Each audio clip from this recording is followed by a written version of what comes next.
이것만 좀 운동 파트에서는 기억하자라는 얘기입니다. 맞아. 안 잊어버리면 좋을 것 같아.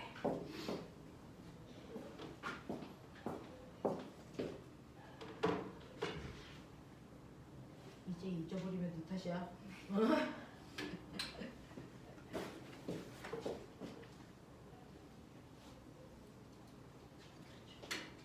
잘하네요.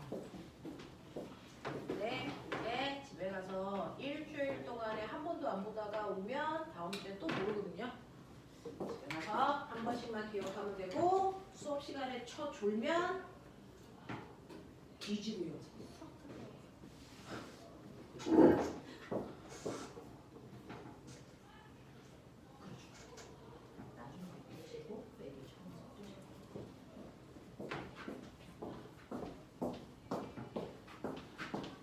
채웠어?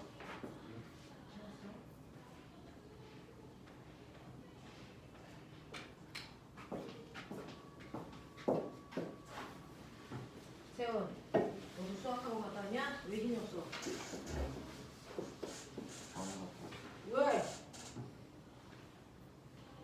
어디 아픈데? 뛰었어? 수술했어? 레이저 때린 거 아니야 그거?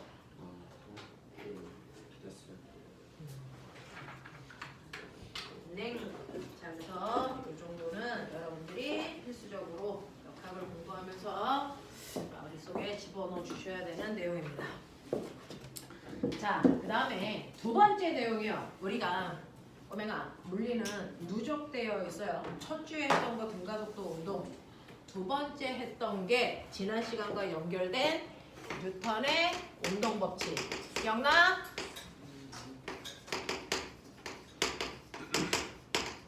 뉴턴의 운동 법칙, 제1법칙, 제2법칙, 제3법칙, 제목이 뭐였어? 써봐. 암기 테스트야, 이씨.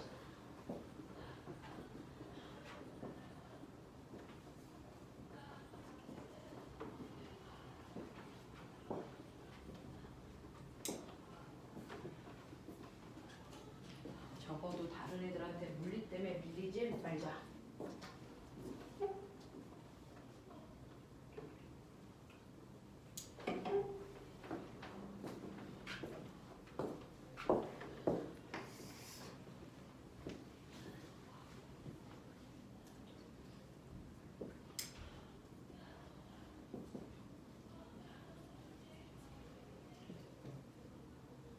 얘는요 순서가 정해져 있어요. 아무렇게나 쓰면 안 되고요. 제1법칙이 뭘까? 제1법칙이 뭘까? 반성법칙. 모든 물체는요 외부에서 힘이 작용하지 않으면 처음에 운동 상태를 그대로 유지해. 그러니까 맨 처음에 정지되어 있는 물체한테 힘을 안 주면 걔는 천년이 지나도 정지한 상태를 유지하는 정지 관성이 성립해. 이 정지 관성의 크기를 측정해서 여러분들이 알고 있는 질량으로 나타낸 거야. 그래서 질량이 정지 관성의 크기야 라고 얘기했어요. 자, 그 다음에 운동하고 있는 물체한테 어떤 힘도 주지 않아요. 이 물체는 오른쪽으로 2의 빠르기로 가고 있거든요. 그러면 어떤 힘도 안 주면 안 바뀌어야 돼. 그러니까 시간이 아무리 지나도 오른쪽으로 2의 빠르기로 가게 돼. 그러니까 힘을 안 받은 물체는 변화가 없는 등속도 운동하는 운동 관성이 성립해. 자, 그러면 그 속도, 그 방향으로 계속 가려는 운동 관성의 크기도 있어. 정지 관성의 크기는 질량이야. 운동 관성의 크기 뭐라 그래? 너네 그거 나한테 배웠어. 지난 시간에. 운동 관성의 크기 뭐라고 하지? 거짓말. 운동량. 맞아. 이거 운동량이라고 해서 배우는 거야. 됐어? 그 운동량 구하는 식이요. 우리는 운동량을 P라는 약자로 표현하는데 운동량 구하는 식, 못 외우면 병신이라고 했어. 이게 그렇죠. M, V, P로 계산하면 돼. 기억나지? 이때 M은 움직이는 물체의 질량값으로 집어넣으면 되고요. V는 속, 도, 방향 갖는 값이야. 그래서 운동량이 방향을 갖는 멋진 말 벡터야 라고 얘기했어요. 그래서 속도를 가져 라고 하죠. 그러니 오른쪽으로 2의 빠르기로 물체가 가고 있을 때 이 물체가 갖는 운동량과 왼쪽으로 2의 빠르기로 가고 있을 때 운동량은 같다고 해야 되니 다르다고 해야 되니? 다르다고 해야지. 왜? 얘는 오른쪽으로 운동량이요. 질량과 속도를 곱하시면 4고요. 물리는요. 숫자는 숫자끼리 계산하지만 단위는 또 단위끼리 계산하셔야 돼요. 됐죠? 그래서 계산하시면 얼마? 킬로그램 미터 퍼 초. 이게 운동량 단위. 되겠어? 자, 그럼 얘는요? 라고 하면 얘는 크기는 똑같이 4이지만 방향을 갖는 벡터 값으로 방향이 왼쪽이야. 그래서 두 개의 운동량은 달라진 거야. 라고 얘기했어. 맞아? 그러면 얘 운동량의 변화량은 얼만데? 라고 하는 운동량의 변화량을 알려달래. 모든 변화는 나중에서 처음을 빼야 변화값을 정확하게 알 수 있다.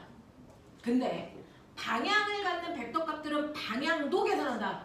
그중 서로 반대 방향을 어떤 기호로 표현하니? 플러스와 마이너스. 이 중에 어떤 걸 플러스로 놔도 네 마음이야. 저는 첫 번째 운동 방향을 플러스로 놓고요. 나중 운동 방향을 마이너스로 놓고 계산을 하면 얘는 처음에 운동량은 나중에 운동량은 마이너스 4인데요.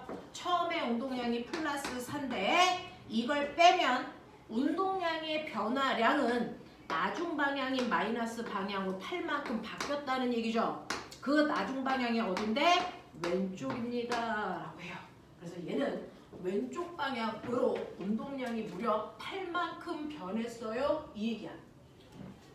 되겠어? 자, 그러면 운동량의 변화량은 또 뭐라 그러니? 충격량이라고 하죠.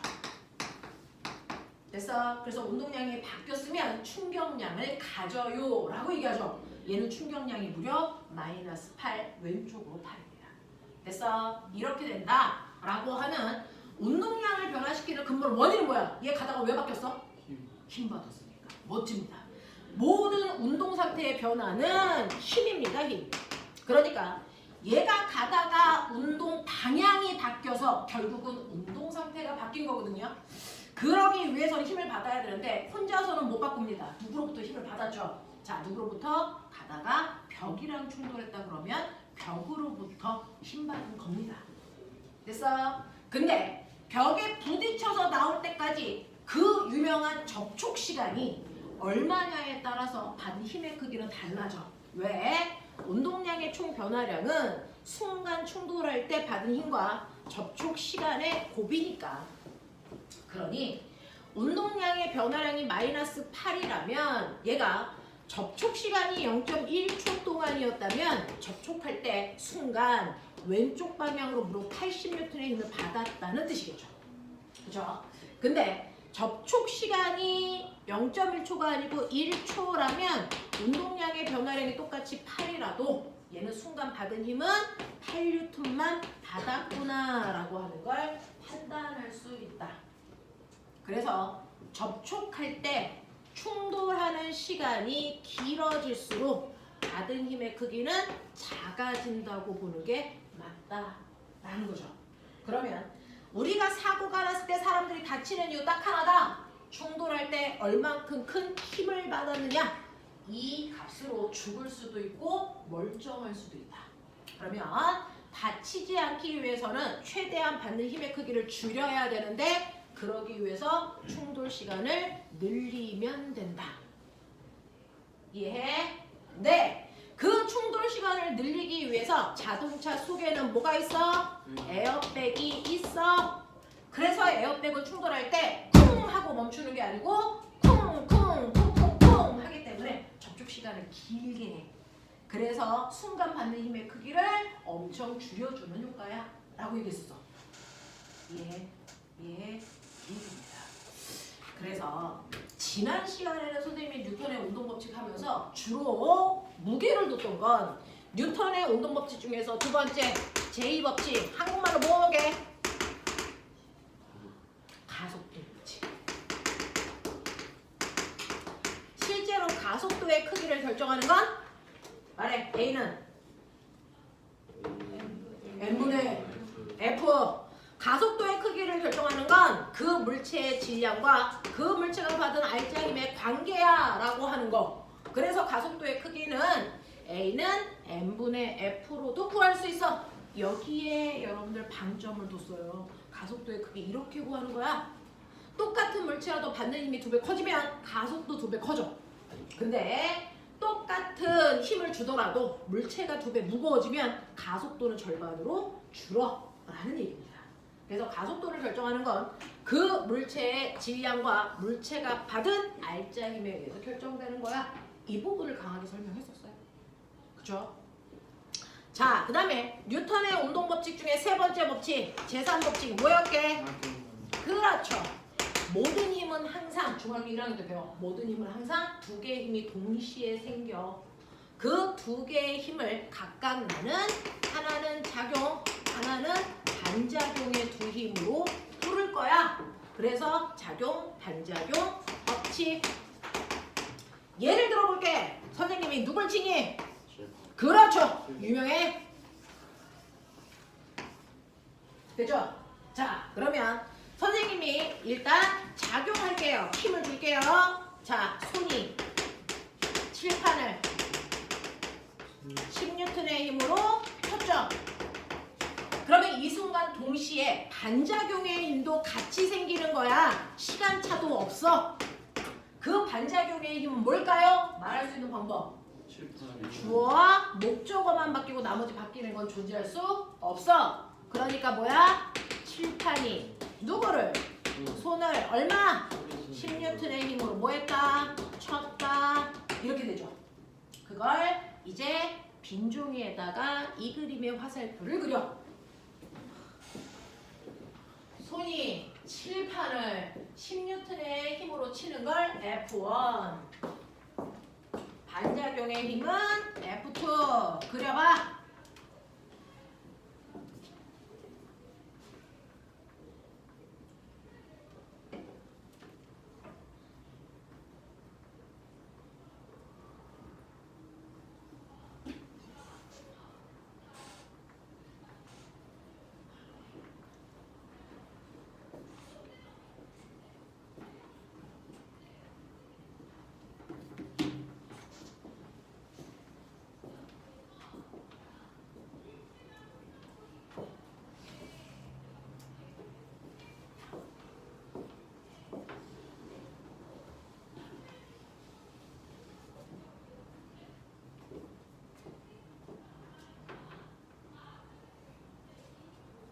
됐어.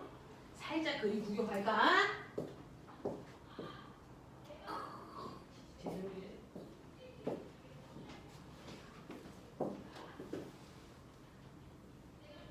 멋지다.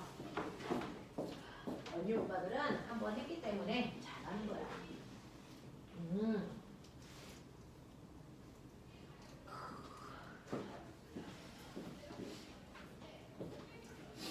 F1 그렸으니까 F2도 그려야지. 자, 이때요. 중학교 1학년 때 우리가 힘을 나타내는 건 화살표야 라고 했었는데 화살표의 똥꼬는 힘을 받은 작용점에 찍는 거야 이렇게 얘기했어. 그리고 화살표의 크기는 힘의 크기고 화살표가 가리키는 방향이 힘을 준 방향이야 이렇게 했거든. 됐어? 자, 그러면 이때 첫 번째 F1은 힘을 받은 아이가 칠판이기 때문에 칠판에 점 찍는 거 맞아. 그리고 손이 쳐서 밀었기 때문에 밀리는 방향으로 화살표 하셔야 F1이야. 이렇게 돼. 영현아 이해돼? 자, F2라는 힘은요. 반대로 칠판이 손을 칩니다. 힘을 받은 아이가 손이죠. 그래서 손에다 작용점 찍어서 밀리는 방향으로 F2 이렇게 그리면 돼. 라고 얘기했어요. 자, 그러면 이 힘도 10N, 이 힘도 10N. 그럼 생각해봐. 칠판이 받은 힘 얼마? 10이죠. 합이 0이라는 얘기 할 수 있니 없니? 없습니다. 힘을 받은 물체가 작용 반작용의 두 힘은 반드시 다른 물체에 작용하는 두 힘이야. 그러니까 이 두 힘은 합력을 구할 수 없는 힘이야 라고 얘기했고요. 합력을 구할 수 있으려면 적어도 같은 물체에 작용하는 힘들이어야 돼. 가라는 물체에 기역의 힘과 니은의 힘이 작용해요. 그러면 가가 받은 합력은 얼마입니까? 0. 그래서 하나의 물체에 작용하는 힘을 합성했을 때 합력을 0 만드는 두 힘의 관계 뭐라 그래? 그렇죠. 힘의 평형관계의 두 힘이 바로 기역과 니은입니다. 됐죠? 힘의 평형관계의 두 힘은 기역과 니은이고요. F1과 F2는 힘의 평형관계의 두 힘이라고 절대로 하면 안 된다. 합력을 구할 수 없는 힘이기 때문이다. 쟤네들은 작용반작용의 두 힘이라고 얘기하는 게 맞다라는 겁니다. 그렇죠. 그래서 여러분들은 뉴턴의 운동법칙, 제1법칙, 제2법칙, 제3법칙까지 했고 그 중에서 제1법칙 관성이라고 하는 거에서 운동량과 충격량까지도 파생돼서 나온다. 그죠? 자, 그러면 거기에다가 한 번만 써볼래요? 움직이는 물체가 갖는 운동관성의 크기, 운동량 구하는 식. 구하는 식, 운동량 구하는 식. 좀 전에 보여줬어요. 그렇죠. 유튜브에서 찾아봤냐? 나의 FT 아일랜드? 이런 씨! 충격량 구하는 식! 그렇죠. FT 아일랜드. 걔네 노래 진짜 잘하거든요. MVP. 됐죠? 이 두 개의 공식은 잊어버리면 안 돼. 라고 했어요.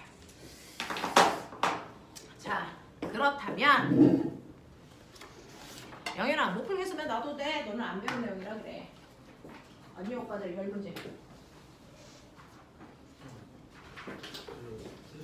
네, 세수 한번 하고 오시면 되겠습니다. 할 수 있는 것만 해. 열어도 돼. 네. 엄청 열어도 됩니다. 그렇죠. 그렇지.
장 물어보는 거야.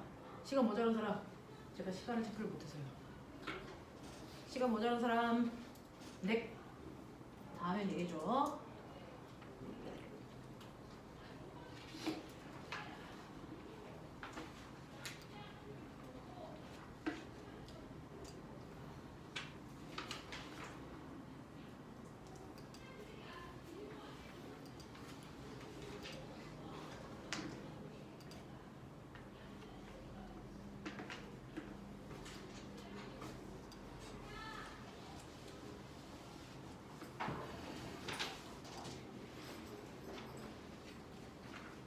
딸내미 왜?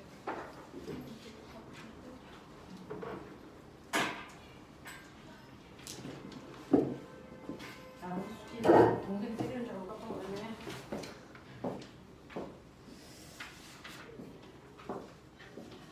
시연이랑 끝나고 오늘 선생님 잠깐 보고 가자. 오늘부터 우리 1대1 상담.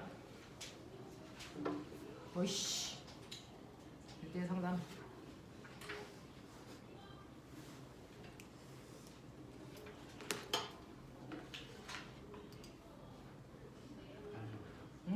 빨리 다녀오셔야 됩니다. 그때.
오빠들이 몰랐다. 뒤진다네.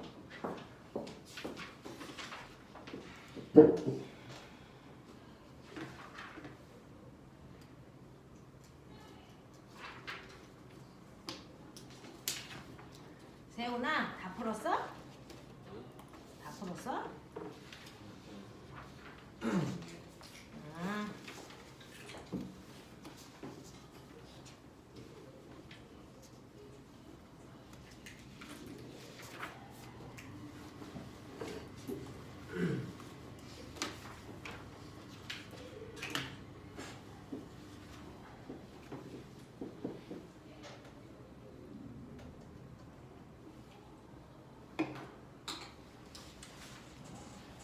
자, 이제 손 들어. 아직 다 못 푼 사람.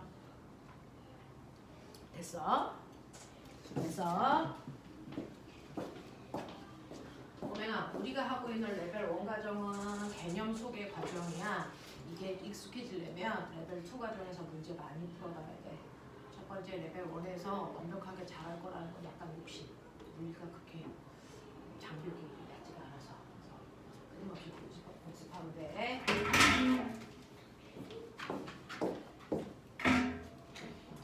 저는 다른 친구들보다 엄청 물리를 빨리 잘하고 싶어요. 그럼 방학 동안에 하루에 5시간씩 물리 올림피아드 대비를 하시면 돼요. 오늘 우리 시연이가 하겠다고 얘기할 것 같아서 제가 준비 중이에요. 자, 이거 1번부터 10번까지 원래 이 20문제인데 그래서 선생님이 앞부분만 잘라서 10문제만 오늘은 봤습니다. 자, 근데 이거 설명하기 전에 우리 영현이 보니까 꼬맹이가 센스가 있었는데 선생님이 여러분들한테 말씀드리고 싶은 게 있어요. 실제로 물리학이라고 하는 여러분들이 실제로 학문으로 들어온 거예요. 중학교 물리하고는 살짝 다릅니다. 이제 학문적인 입장에서 보는 건데 물리라고 하는 과목은 물질들이 가지고 있는 다양한 양을 측정하고 계산해서 그 값을 표현하는 과목이거든요. 자, 근데 이러한 물리량은 우리나라는 섭씨 온도를 쓰지만 미국 놈들은 화씨 온도 쓰거든요.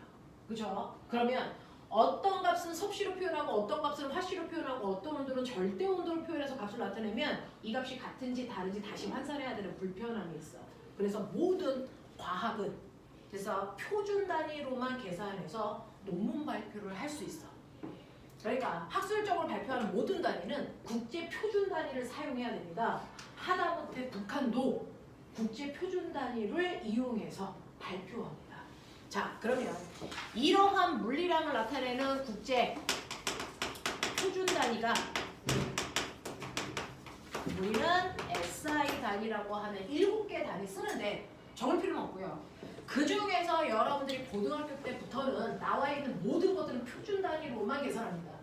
그 표준 단위 중에 우리가 중학교 때 쓰는 표준 단위는 중고등학교, 대학교 때 쓰는 표준 단위 MKS 3개 써요.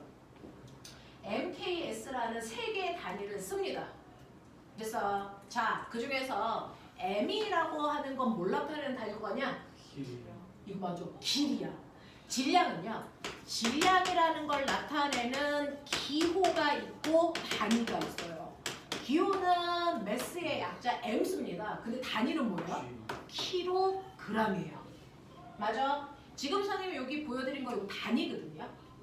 그래서 자, 이 M은 미터라는 길이 단위입니다. 모든 길이를 나타내는 표준 단위는 미터입니다.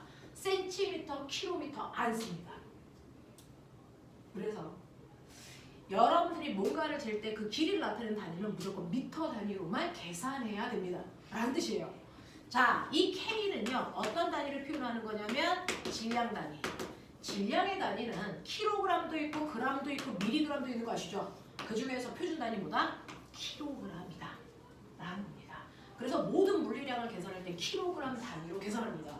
그러니 여러분들이 가속도를 구할 때 질량분의 힘이라고 하는데 질량 단위 뭐 집어넣어요? 이거 계산하는 거 대단히 무식합니다. 모든 것들은 표준 단위로 합니다. 킬로그램으로만 가속도를 구할 수 있습니다. 이런 얘기야. 되겠어? 자, 그런가 하면 S는 뭐의 단위일까요? 이거 맞아요. 시간의 단위. 시간의 표준 단위는 초라는 겁니다. 됐어? 분, 시간 이거 안 돼. 그러면 우리가 어떤 물리량을 만들어낼 때 속력이요. 속력은 길이와 시간의 표준 단위의 조합이라서 속력의 표준 단위는 미터 퍼 초입니다. 이런 식으로 가는 거야. 알겠어? 그래서 지금부터 배우는 고등과정에서는 표준 단위로만 계산 계산합니다. 그래서 여러분들이 가지고 있는 1번도 물체의 질량은 500g이라고 나왔지만 운동량을 계산할 때는 표준 단위 킬로그램으로 계산하는 게 맞아요. 그래서 0.5kg으로 바꿔놓고 운동량을 계산하는 게 맞다. 자, 그래서 1번의 답은 5입니다. 2번부터 5번까지 순서대로 X 동글 동글 X. 지금 여기서 만들어낸 보기는요, 선생님이 만든 게 아니고 문제집도 아니고 이거 수능에서 나오는 기억, 니은, 디귿, 리을입니다. 그거를 그냥 OX로 만들어 드린 겁니다. 자, 그 다음에 6번의 답은 -2, 7번의 답은 4, 8번의 답 10, 9번의 답 단위 다 띄고 불러드리고 있어요. 9번의 답은 40, 10번의 답은 10입니다. 알겠어? 자, 마진 개수 살짝만 확인하고요. 교재에서 질문과 시험지의 질문 같이 하고 잠깐 끊어드릴게요. 자, 그 중에서 첫 번째요. 서준이 마진 개수 알려줘. 이렇게 냉. 세훈이. 6개요. 지우. 시연이. 연재. 혜인이.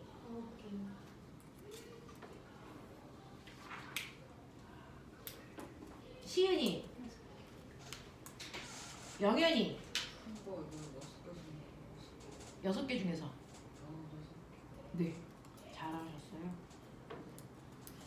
자, 이렇게 되는데 틀린 거 살짝 보죠. 그죠? 지금 이거 다 맞는 것도 중요하지만 사실은 틀렸던 거 다시 안 틀리게 하려고 여기 와 있는 거니까 거기에 포인트 잡으시면 되고요. 선행할 때 가장 큰 문제점은 틀리는 거에 대한 스트레스를 받는 거야. 그럴 필요 전혀 없어. 얘네 처음 배우니까 열심히 틀려서 그래서 맞게끔 하시면 됩니다. 자, 앞에 있는 내용 사실은 아마 대부분의 질문은 9번과 10번일 것 같은데, 자, 일단 앞에 있는 1번부터 8번까지 중에서 질문할 거를 해봐 주세요. 1번부터 8번까지. 그렇죠. 3번과 4번. 3, 4, 5 이거 할게요. 자, 여러분들 보시면 위에 있는 그래프입니다. 물리는요, 수능 문제 보시면 싸그리 다 그래프가 있습니다. 그래프가 있어서 문제를 푸는 건 중위권 문제입니다. 근데 상위권 문제는 뭐냐면 그래프가 안 나와 있는 겁니다. 그래프가 안 나왔는데 그래프를 그려서 푸는 문제입니다. 그게 더 어렵습니다. 자, 근데 여러분들이 지금 질문한 3번부터 5번까지는 그래프가 제시되어 있어요. 그럼 이제 그래프를 분석하시면 될 건데, 그 문제의 별표. 실제로 우리가 앞에서 수업 시간에요, 실제로 고등학교에서 배우는 건 시간에 따른 충격량 그래프밖에 안 배웠어요. 그죠? 아까도 그려봐 드렸습니다. 물체가 충돌할 때 받은 충격량을 나타내는 그래프는 FT 그래프고, 그 그래프 이렇게 그리면 밑에 있는 면적은 충격량이야 라고 했던 요겁니다. 그죠? 근데 실제로 수능에서 상위권 문제는 운동량 그래프로 나옵니다. 운동량 그래프로 나옵니다. 세로축이 운동량이라고 하는 질량의 속도를 곱한 값입니다. 그리고 가로축은 시간입니다. 자, 그랬을 때 여기엔 2kg짜리 물체의 운동을 시간에 따라 나타냈어. 이랬습니다. 자, 근데 맨 처음에 0초일 때도 이 물체는 운동량을 이만큼 가지고 있어. 이거 무슨 뜻이니? 처음에 출발할 때 이 물체는 멈춰 있었니? 움직였니? 움직였으니까 운동량이 있어. 됐어? 그 얘기야. 근데 이 운동량은 어떻게 구해? 질량의 속도를 곱한 값이지. 질량이 2kg니까 속도가 얼마라는 얘기니? 1이라는 얘기입니다. 맞죠? 그래서 처음에 출발할 때 1의 빠르기로 출발했구나 라고 하는 VT 그래프를 여러분들이 작성할 수 있으셔야 됩니다. 그래서 운동량 시간 그래프가 나오면 그거를 여러분들은 그대로 시간 속도 그래프로 바꿔놓으면 여기 있는 문제가 게임이 끝난다. 그러니까 이 유형을 안 배워서 그러는 거예요. 자, 그 다음에 여러분들 이제 용어 이제 요령 보여드릴게요. 여러분들이 고등학교에 올라가서 이과 상위권이 되려면 운동량이라는 거 어떻게 구했는지 보세요. 질량의 속도를 곱한 값입니다. 그죠? 그러면 이거를 질량으로 나누면 뭐만 남니? 뭐만 남니? 속도만 남습니다. 맞아요? 그쵸? 그러니까 운동량 그래프가 나오면 그 그래프의 세로값을 질량으로 나누세요. 그러면 그 자체가 시간 속도입니다. 생김 그래프의 개형 똑같습니다. 그럼 보세요. 맨 처음에 출발할 때 운동량이 2kg/m/초래. 됐어? 그러니까 이거를 물체의 질량 2kg로 나누면 속도만 남는데 그러니까 처음에 출발할 때 속도가 1이 맞죠. 이런 뜻이야. 이런 뜻이야. 운동량 시간 그래프를 질량으로 나누면 그 자체가 우리가 앞에서 배웠던 시간 속도 그래프다 모양 그대로 간다. 이겁니다. 이게 상위권 이과 아이들이 이 문제를 푸는 요령입니다. 자, 그리고 나서 3초가 지났대요. 3초가 지났더니 이 아이의 운동량은 얼마라고? 8이라고. 그럼 똑같아. 질량으로 나눠. 속도 얼마였니? 4입니다. 그래서 얘는 3초 지난 후에 물체의 속도가 3이 됐구나, 아니 4가 됐구나 라고 하는 걸 알 수 있죠. 그렇죠? 운동량 값은 무조건 질량으로 나누면 속도 값이 된다. 아시겠어요? 자, 그러면 시간 속도 그래프는 우리가 조금 전에 배웠다. 이것 때문에 해드린 건데요. 자, 시간 속도로 바꾸면 기울기가 뭐니? 가속도. 근데 아가야, 기억해 볼래? 이 그래프를 질량으로 나눴더니 이 그래프 됐잖아. 기울기도 여기에 있는 이 기울기를 질량으로 나눴더니 가속도가 된 거야. 맞아요? 그러면 이 그래프의 기울기가 뭘까요? 힘입니다. 물체가 받은 알짜 힘입니다. 물체가 받은 알짜 힘이 저 그래프의 기울기입니다. 그래프 이렇게 가지고 노는 겁니다.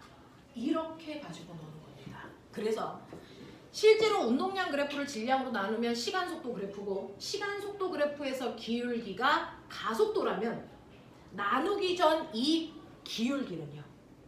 그래서 거꾸로 가속도에다가 질량을 곱해서 구할 수 있죠. 그래서 이게 힘이라는 겁니다. 그럼 볼래요? 얘요. 3초 동안의 가속도요. 가속도는 시간분의 속도 변화, 기울기니까. 얼마냐? 네, 1입니다.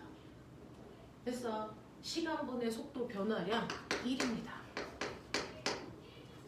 거기에다가 물체의 질량을 거꾸로 곱하시면 힘 나오죠. 왜? F는 ma니까 가속도에다 질량 곱하면 힘 나오죠. 그 힘이 이 그래프의 기울기입니다. 그래서 그러면 가속도가 1이고 질량이 2니까 이때 받은 알짜 힘이 얼마? 2뉴턴이라는 뜻입니다. 괜찮아? 괜찮아? 시간 운동량 그래프에서의 기울기는 물체가 충돌할 때 받은 알짜 힘이다. 알짜 힘이다. 이런 얘기입니다. 자, 그러면서 볼게요. 3초일 때 이물체의 속력 얼마냐? 이제 나왔죠? 3초일 때 속도 보여요? 얼마입니까? 3입니다. 8 아닙니다. 됐죠? 두 번째, 이 그래프의 기울기는 물체가 받은 알짜 힘을 의미한다. 이제 납득됩니다. 됐어? 근데 이걸 또 다른 방법으로도 증명해 드립니다. 자, 꼬맹아. 얘는 3초 동안 운동량의 변화량이 얼마야? 6이죠. 됐어? 3초 동안의 운동량의 변화량은 나중 운동량에서 처음 운동량 빼면 되니까 이 높이 차이가 운동량의 변화량이야. 맞아요? 근데 운동량의 변화량 다른 말로 뭐라 그러니? 그렇죠. 그러니 실제로 이 그래프의 기울기는 가로분의 세로 변화량이야. 시간분의 운동량 변화량. 맞습니까? 네. 저 그래프의 기울기는 시간에 따른 운동량의 변화량이 기울기다. 근데 운동량의 변화량은 충격량이라고 하고 이 충격량을 걸린 시간으로 나누면 되는데 충격량 구하는 식 FT야 1. 그걸 시간으로 나눴다? 그러니까 기울기는 뭐일 수밖에 없다? 힘일 수밖에 없다. 이렇게도 가능합니다. 됐죠? 어느 쪽이든지 여러분들이 생각해 보실 필요가 있어요. 그래서 운동량 그래프에서의 기울기는 물체가 충돌할 때 받은 알짜 힘이 맞습니다. 라고 이제 머릿속에 넣어주세요.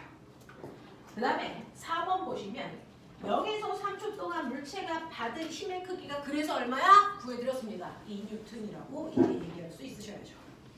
자, 그 다음에 5번 0에서 3초 동안 이물체의 가속도 얼마니? 시간속도 그래프로 그려두시면 알겠죠? 1입니다. 이렇게 갑니다. 근데 실제로 이 문제가 수능 문제라면 여러분들 얘는 간단한 버전으로만 정리해드렸는데 요 그래프를 그려놓고 뭐가 나오는지 아세요? 3초 동안 간 거리는 이게 나와요. 3초 동안 간 거리가 얼마냐? 얘가 나옵니다. 이 그래프 그대로 놓고 간거리 못 구하죠. 대신에 이 그래프를 VT 그래프로 바꿔놓으면 간거리 어디다 그랬어? 저도 있어. 그렇죠. 밑에 있는 면적입니다. 그럼 빨리 구하세요. 얼마 나오냐? 2분의 7.5. 네, 7.5 나오죠. 그래서 평균 속도에다 걸린 시간 곱하면 되는데 평균 속도는 처음 속도에다 낮은 속도 더하면 되고요. 그걸 하시면 되니까 평균 속도 2분의 5입니다. 그거를 걸린 시간 3을 곱하시면 되니까 간거리는 2분의 15m 갔어요. 이렇게 가는 거예요. 이해 하겠어? 이런 느낌이야. 이런 느낌이야. 그래서 수능에서는 얘까지를 원한다. 전부를 해가지고 이 그래프 전환하지 않으면 절대 해볼 수 없다. 이런 느낌이야. 하겠어? 네, 이렇게 봐주시면 되겠습니다. 자, 그 다음에 9번하고 10번을 선생님이 살짝 보여드릴게요. 자, 그림은 마찰이 없는 수평면 위에 정지되어 있는 2kg짜리 물체가 있대. 밑줄 쳐. 정지되어 있대. 운동량 얼마게? 0이죠. 정지되어 있으니까 운동량을 존재할 수 없습니다. 그러니 이 물체가 가지고 있는 처음의 운동량은 0입니다. 그렇죠? 자, 그리고 2kg짜리 물체에 작용하는 힘을 시간에 따라 나타낸 겁니다. 그래서 밑에 있는 그래프는 FT 그래프야. FT 그래프의 밑에 면적이 뭘까요? 아일랜드, 충격량. 충격량의 또 다른 이름. 운동량이 변화요. 그렇죠. 운동량의 변화량이 이 면적만큼입니다. 자, 이 면적 얼마니? 40. 그래서 얘는 8초 동안 운동량은 40 바뀌어야 돼. 4초 동안의 운동량은 20 바뀌어야 돼. 이런 얘기잖아요. 됐죠? 자, 그렇다면 여러분들이 8초일 때 이물체의 운동량은 얼마니? 라고 했어요. 8초인 순간 나중 운동량. 자, 보세요. 운동량의 변화량은요. 나중 운동량에서 처음 운동량 뺄 거야. 근데 머리 있는 척해. 그럼 나중 운동량. 어떻게 구하면 되니? 처음 운동량에다가 운동량의 변화를 더하면 돼. 맞습니까? 이 얘기예요. 물체가요. 처음 운동량은 0초일 때고 나중 운동량은 8초일 때라고 치자. 그 0에서 8초까지 운동량의 총 변화량이 40이래. 그래서 운동량의 총 변화량 40이고 처음 운동량 0이래. 그럼 그러면 머리 있는 척해. 나중 운동량 얼마라고? 40. 이런 느낌이야. 10번 볼게요. 4초일 때 물체의 속도가 얼마겠니? 이거죠. 그럼 그러면 4초를 잘라. 운동량의 변화량이 얼마라고? 20. 그러면 4초의 나중 순간의 운동량 20. 근데 처음 운동량은 0초일 때니까 0. 그럼 운동량의 변화량이 얼마야? 20. 뭐 이런 느낌이잖아. 그치? 이런 느낌이야. 자, 그래서 운동량의 변화량이 20이니까 나중 운동량이 4초일 때 운동량도 20이라는 거 아는데 그러면 4초일 때 운동량은 어떻게 구하냐? 4초인 순간의 운동량은 어떻게 구했을까? MV니까. 질량에다가 4초일 때의 속도를 곱하면 되겠죠. 맞아요? 자, 질량이 몇 킬로짜리라고 그랬냐면 맨 처음에 이 얼마? 2kg. 네, 2kg요. 그러면 속도가 얼마여야 되니?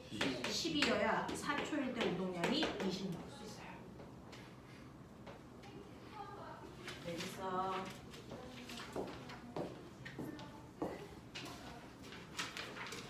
요런 느낌으로 풀어주시면 됩니다. 자, 그러면 숙제해온 거 잠깐만 질문 받고 끊어드린다 했으니까 그렇게 할게요. 네? 9번. 9번이 뭐대요? 9번 아까 한 거 아니야? 9번 40. 아, 네.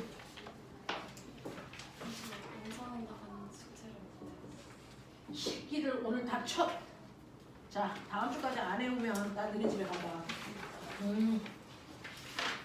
자, 피시면요. 한 대까지만 질문해 보시면 됩니다. 대신에 물리는요. 자기가 직접 풀어야 실력이 늘어요. 자, 그래서 다음 주까지 풀어보시면 좋을 것 같습니다. 저 혹시 저 혹시는 어떤 혹시요? 지금 질문인데 자, 질문을요. 선생님하고 지금 이 부분이 뉴턴의 운동법칙하고 운동량과 충격량이 한꺼번에 붙어 있죠. 자, 그 중에서 저번 시간에 혹시 22페이지부터 23페이지까지 질문 받았을까요? 맞아요? 네. 혹시 영상 다 못 본 친구들은 영상에 있으니까 확인해 주시고요.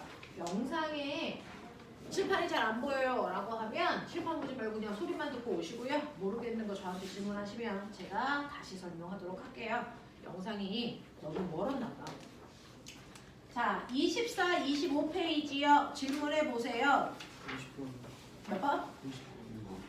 50번 50번. 얘가 제일 문제야. 자, 너네가 가지고 있는 50은요. 30km/h 밑줄. 이거 표준 단위 아니죠?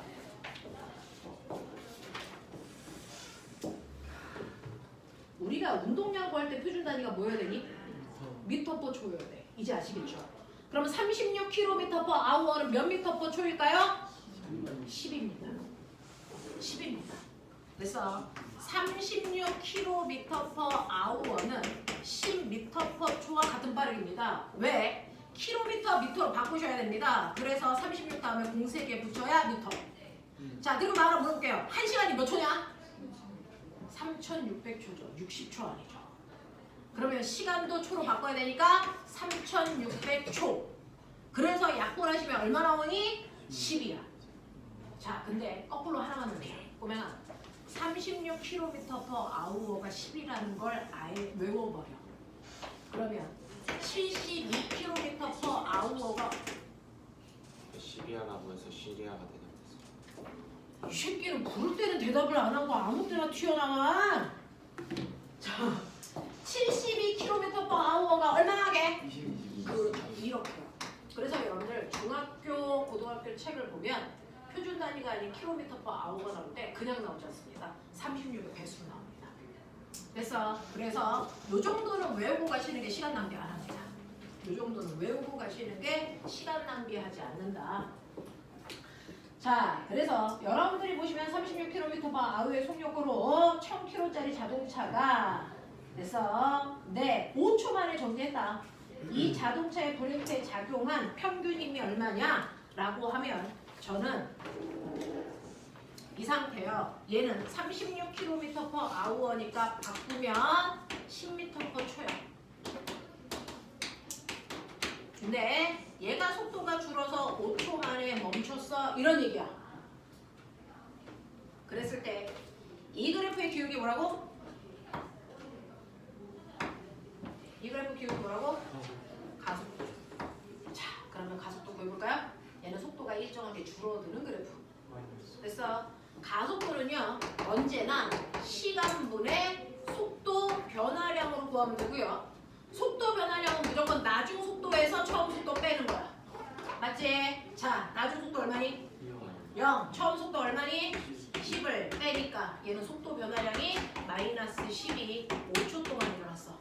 그러니까 얘는 가속도가 얼마야? 마이너스 2죠. 근데 이때 얘가 받은 힘 구하래. 힘 어떻게 구한다고? F는 MA. 모든 물리는 이거부터 MA. 그러니까 가속도의 크기 2에다가 물체의 질량 1000. 그래서 곱하시면 얼마 나옵니까? 네, 2000인데요. 사실은 가속도가 마이너스였기 때문에 마이너스 2000. 뭐 이런 느낌이죠?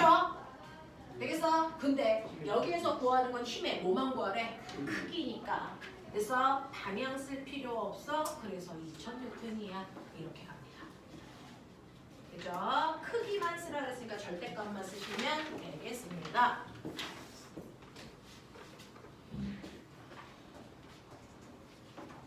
넘어가. 26부터 27까지. 55번 20, 55번 55번. 55번 보면 힘 시간 그래프니까 밑에 있는 면적이 뭐라고? 네, 충격량. 자, 가볼게. 그래프는 태균이가 정지해 있는 축구공과 배구공을 발로 찰 때 각각의 공이 받는 힘을 시간에 따라 나타낸 겁니다. 자, 그러면 이렇게 시간에 따라 받은 힘이 몇 초마다 바뀌어. 그럼 우리가 결국은 I는 FT라고 할 때 이 F값 구하잖아. 이 F값은 어떤 F를 봐야 돼? 어떤 F를 봐야 돼? 이거야? 이거야? 이거야? F값 계속 바뀌는데. 우리가 충격량 구할 때 이 F는요 가장 높은 이 값을 얘기해요. 그래서 이 가장 높은 이 값을 우리가 충격량 구할 때 구하는 힘입니다. 자, 그래서 여러분들 보시면 얘가 축구공이에요. 열나 힘 많이 받았어 이 뜻이죠. 그 다음에 거기에 있는 배구공이야 이렇게 그립니다. 이렇게. 그럼 배구공은 상대적으로 힘을 적게 받았네. 대신에 오래 받았네 라는 뜻입니다. 예, 작은 힘의 크기를 오랫동안 받았네 이런 느낌이죠. 자, 그러면 이때 각각의 공이 받은 힘의 크기를 시간에 따라 나타낸 것이고 축구공은 배구공보다 질량이 커. 이 새끼 축구공 열나 뚱뚱해. 배구공은 날씬해. 이런 뜻이래요. 그렇죠? 지문이 그렇습니다. 자, 두 곡선의 아랫부분의 넓이 같다. 밑줄. 아랫부분의 면적이 같다는 얘기야. 뭐가 같다는 얘기야? 충격량이 같아. 자, 그러니까 나 해볼게. 충격량과 같은 말은 운동량의 변화량인데 축구공과 배구공이 받은 운동량의 변화량은 똑같아야 돼. 라는 뜻을 얘기하고 있어요. 운동량은 똑같이 변했어. 됐습니까? 운동량의 변화량 어떻게 구하냐?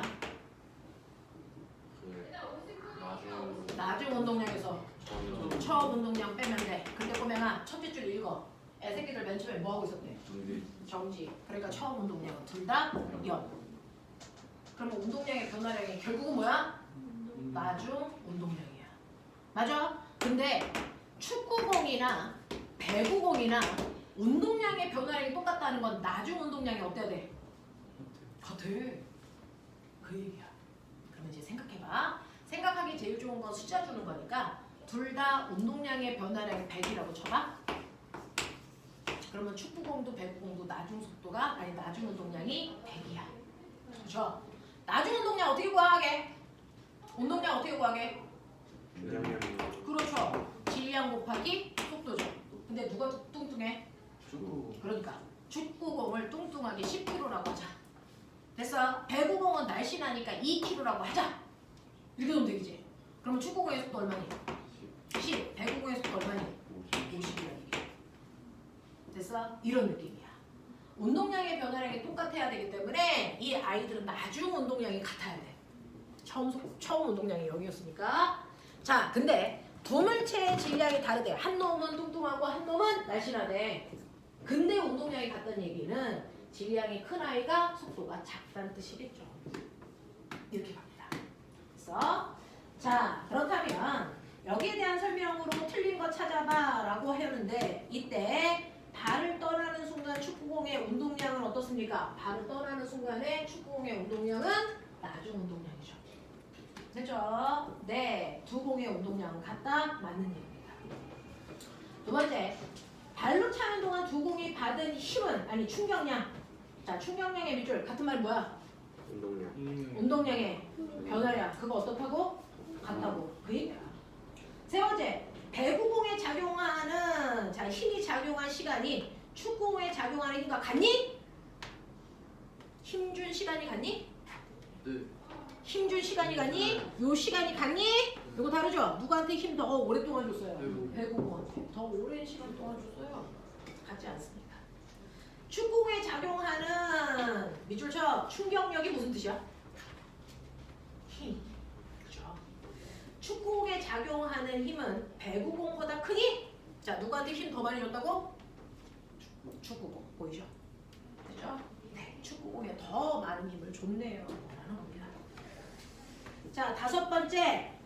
발을 떠나는 순간 축구공의 속력이 배구공의 속력보다 빠른가? 누구의 속력이 빨라? 가벼운 애가 더 빨라라는 뜻이에요. 이렇게 숫자를 놓고 생각해보는 게 훨씬 더 편한 경우도 있죠. 그렇게 하시면 돼요. 겁먹지 말고 하시면 돼요. 넘어갑시다. 28, 29에서 질문해봐. 하나, 둘. 넘겨. 30, 31 질문 마지막. 여기는 새빨간 쳐. 어렵다는 뜻이에요.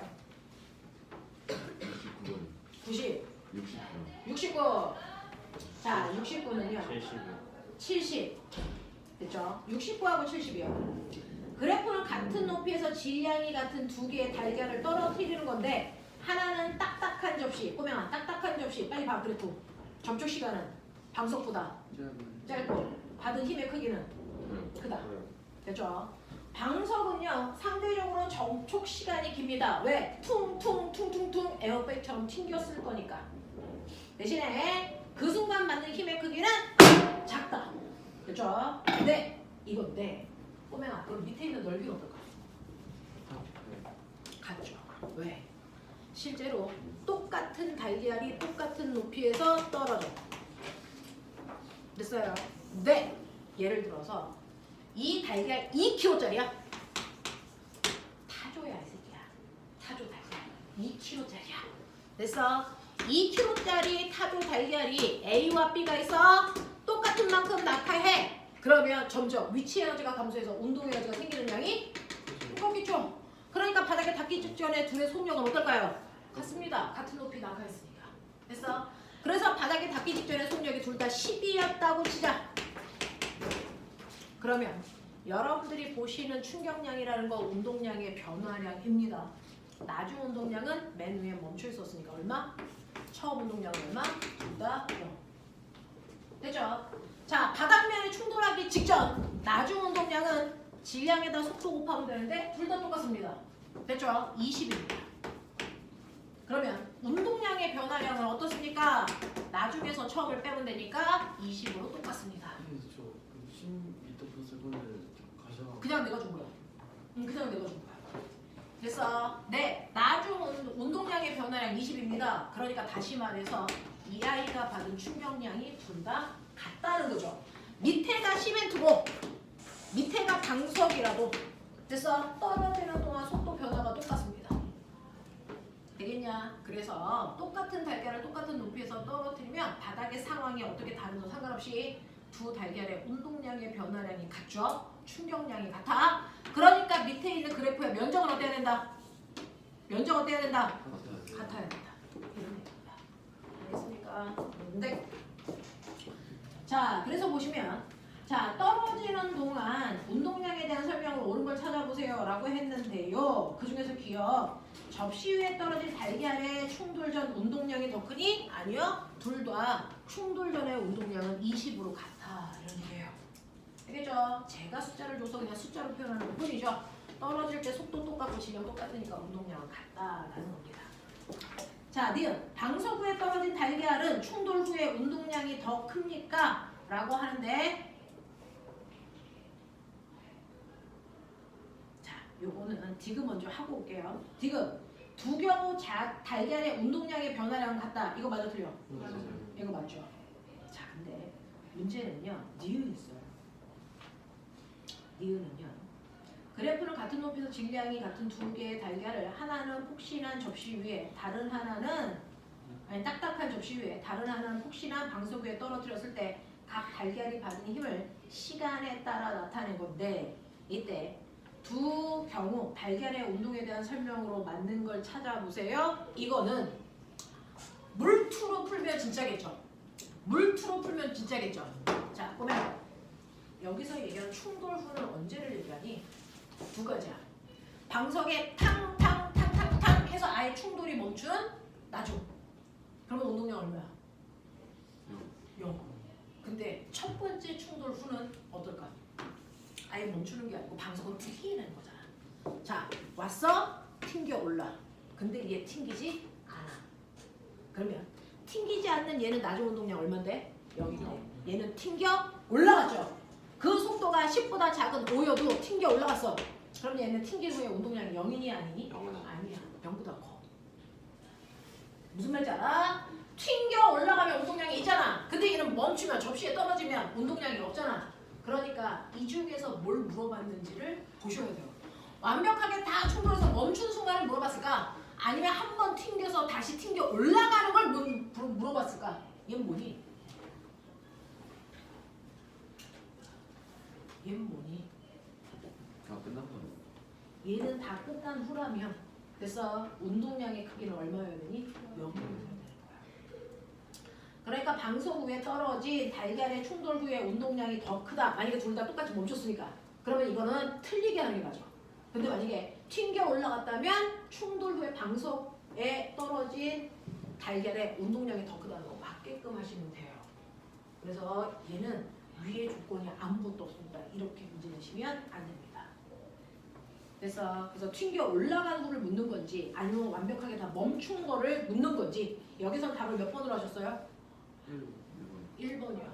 그러면 여기에서는 무슨 상황을 물어본 거니? 다 멈춘. 그래서 완벽하게 멈춘 순간만 보고 있는 게 물리원.